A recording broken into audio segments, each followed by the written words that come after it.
When I stepped off the bus after 7 long years away from home, I expected the streets to feel smaller, the air to smell of childhood memories, and my heart to recognize every corner without hesitation, but instead everything felt unfamiliar, as if time had quietly rearranged the world while I was busy trying to build a life elsewhere. I had left in anger and pride, convinced that distance would heal the wound that had torn apart my marriage to Ariba, the woman who once believed in me when I had nothing but dreams and stubborn ambition. In those early years, we were inseparable, two imperfect souls promising to protect each other from a world that often felt too heavy. But life tested us in ways we never expected. Financial struggles pressed down on us, misunderstandings grew in the spaces where patience should have lived, and one careless rumor about her friendship with a colleague at work planted a seed of doubt in my heart.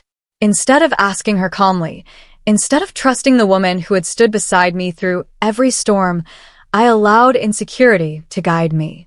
I accused her of betrayal without proof, mistaking my own fears for truth, and in doing so, I committed a kind of infidelity far more painful than any physical act. I betrayed her trust. The day I left, I remember the silence in her eyes more than her tears. She did not beg me to stay. She simply asked me one question. After everything we've survived together, is your doubt stronger than your love? I was too blinded by ego to answer honestly, so I walked away. The years that followed were not kind to me. I found work in another city, earned money, gained respect in my field, and built the image of a successful man, yet every achievement felt strangely empty. I lived in a small apartment where silence echoed louder than any argument we ever had. Sometimes I would pick up my phone, scroll through old photos of us laughing over burnt dinners or walking in the rain without umbrellas, and feel a heaviness in my chest that no promotion could lift. I told myself I had done the right thing, that a man must protect his dignity, but deep inside I knew dignity without love is a lonely companion. Meanwhile, I heard fragments of news from relatives. Ariba had continued teaching at the local school. She had taken care of my aging parents when my own pride kept me away, and she never once spoke ill of me despite everything.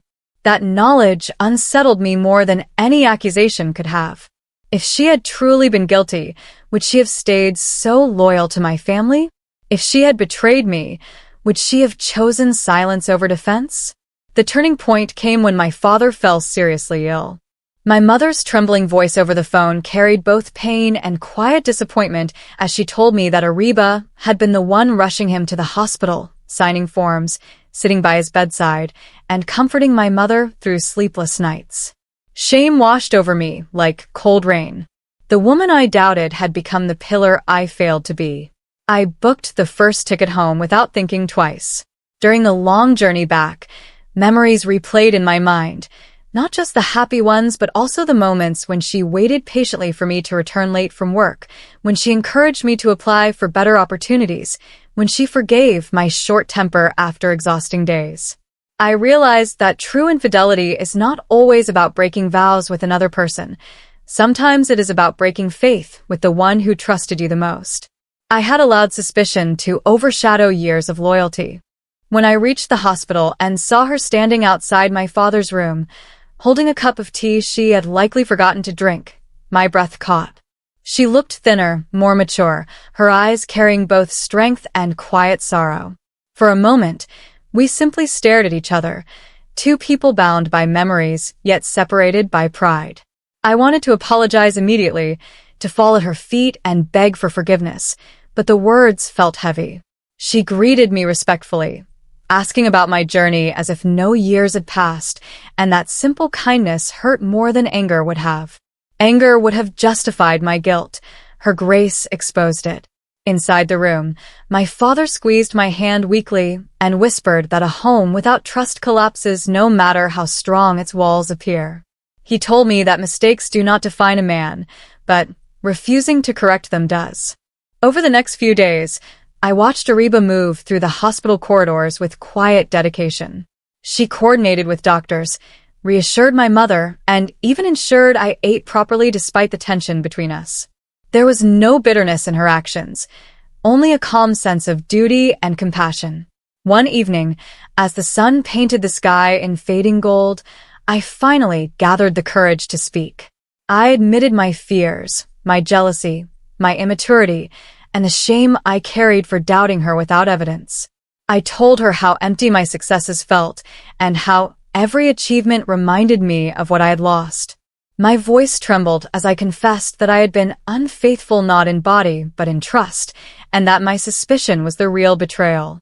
She listened silently, her eyes reflecting both pain and understanding. After a long pause, she told me that the rumor about her colleague had been nothing more than professional cooperation, that she had waited months hoping I would return to ask her the truth, and that the hardest part was not my leaving but my refusal to believe in her character. She said trust is like glass. Once cracked, it can be repaired, but the lines remain as reminders. Her honesty humbled me. I realized that love is not sustained by passion alone but by patience, respect, and the courage to communicate. I asked her if there was still space in her heart for us to try again, not by erasing the past but by learning from it. She did not answer immediately. Instead, she spoke about the years she spent rebuilding herself, focusing on her work, caring for my parents, and finding strength in solitude.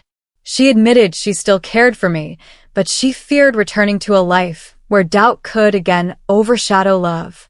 I promised her that I would earn back her trust through actions, not just words, and that I would seek counseling, work on my insecurities, and prioritize honesty above ego. The weeks that followed became a quiet journey of healing. I extended my stay to care for my father as he slowly recovered, standing beside Ariba rather than ahead of her. We began talking again, not about the past alone but about our hopes, our fears, and the lessons we had learned. We laughed cautiously at first, like strangers rediscovering familiarity, and with each shared memory, the distance between us softened.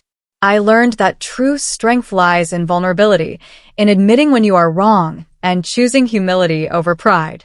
My mother once told me that love is tested not when everything goes right, but when everything feels like it is falling apart.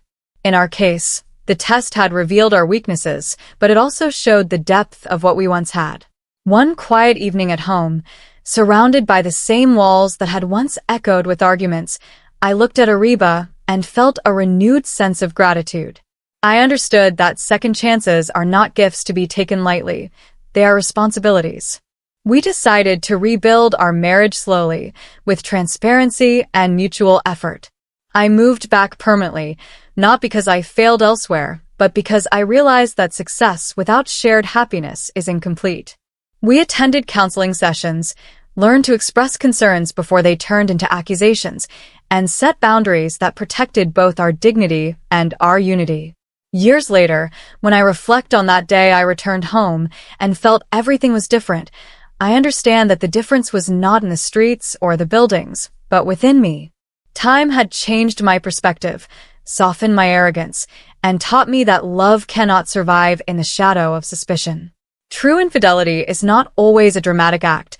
Sometimes it is a quiet erosion of trust caused by unspoken fears and unchecked pride. If I could speak to the man I was 7 years ago, I would tell him that communication is braver than confrontation, and trust is stronger than doubt. Today, when Ariba smiles at me across the dinner table, or when we sit together caring for my now healthy father, I feel a deep sense of peace. Our relationship is not perfect, but it is honest. The cracks in the glass remain, reminding us of what nearly broke us, but they also reflect light in unexpected ways, making our bond stronger than before.